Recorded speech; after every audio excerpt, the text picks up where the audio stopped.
Vamos seguir lá em Brasília? Agora vamos falar sobre eleições com o nosso analista, Matheus Teixeira, que está chegando. Estou sabendo que vai ficar com a gente aqui nos próximos dias, porque Théo Cury aproveitando as férias, né, Matheus? Seja muito bem-vindo aqui ao Novo Dia, às nossas madrugadas aqui na CNN, porque desde cedinho já estamos conectados. Bem-vindo, Matheus. Olá, Carol, muito obrigado. Exatamente, vou ficar 2 semanas aqui com vocês. Um prazer imenso poder participar do Novo Dia. Estamos à disposição para repercutir tudo aqui em Brasília, que segue movimentada mesmo com essa aproximação aí das eleições. Geralmente dá uma acalmada, mas nesse ano tem sido diferente. Segue muito agitado por aqui, eu estou à disposição para ajudar. Ô, Matheus, é contagem regressiva que a gente está aqui, viu? Inclusive, chegou ao fim a janela partidária. Como é que ficou a reconfiguração da Câmara dos Deputados diante das mudanças de alguns parlamentares? Como é que fica a correlação de forças no ano eleitoral, Matheus?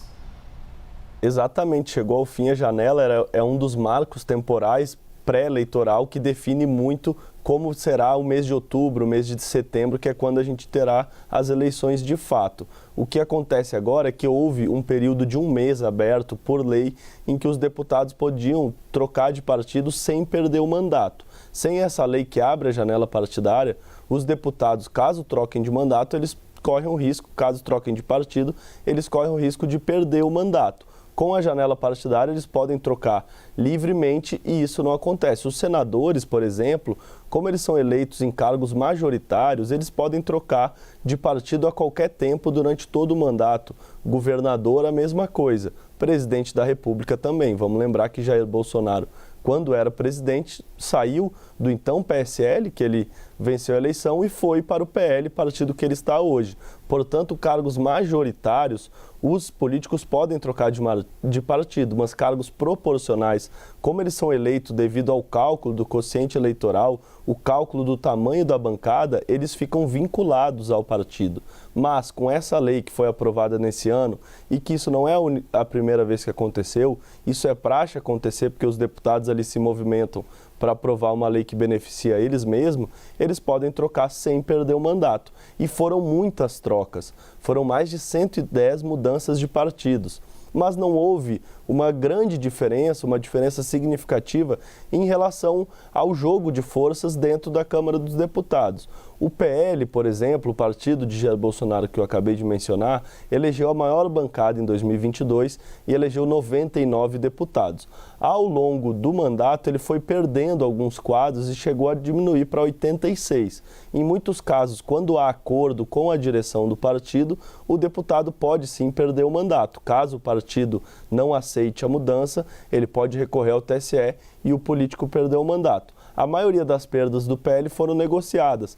Eram atores, políticos do Nordeste mais próximos da esquerda que acabaram saindo do PL para aderir ao governo Lula. Mas agora, com a janela, ele conseguiu recuperar praticamente toda a sua força e voltou a ter uma bancada de 96 deputados. Permaneceu, portanto, e se consolidou novamente como a maior bancada da Câmara, e a oposição, o principal partido de oposição, segue do mesmo tamanho. Por isso que eu quis dizer que pouco muda a correlação, apesar dessas muitas mudanças. Por exemplo, o PSD de Gilberto Kassab e também de Ronaldo Caiado, que deve ser candidato a presidente. Perdeu 14 deputados nessa janela, mas ganhou 14 deputados. Portanto, houve muita mudança, mas o tamanho da bancada pouco mudou. O PT, principal partido do governo, não perdeu nenhum deputado, mas o PDT, que é da esquerda e é da base do partido, esse sim perdeu 5 deputados e a bancada reduziu para 12 deputados, portanto perdendo muita força.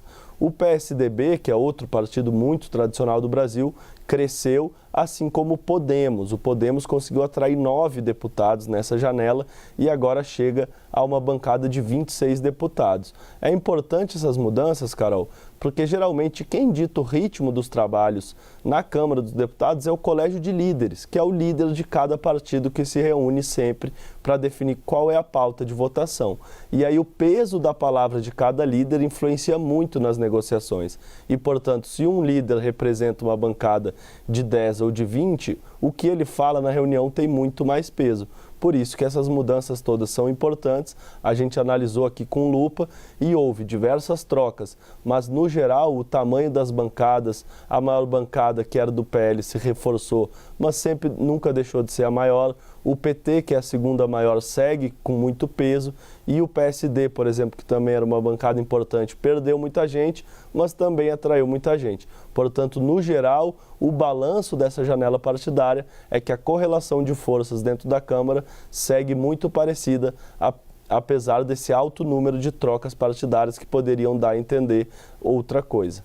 E é importante a gente olhar essa composição da Câmara dos Deputados, porque é uma pauta que ganha ainda mais destaque em ano eleitoral. Matheus Teixeira ainda hoje fala mais conosco sobre essas mudanças, para além desse olhar para a Câmara dos Deputados, também olhar para o comando dos governos estaduais. É tudo isso que a gente vai trazendo também ao longo dessa edição. Até mais, Matheus.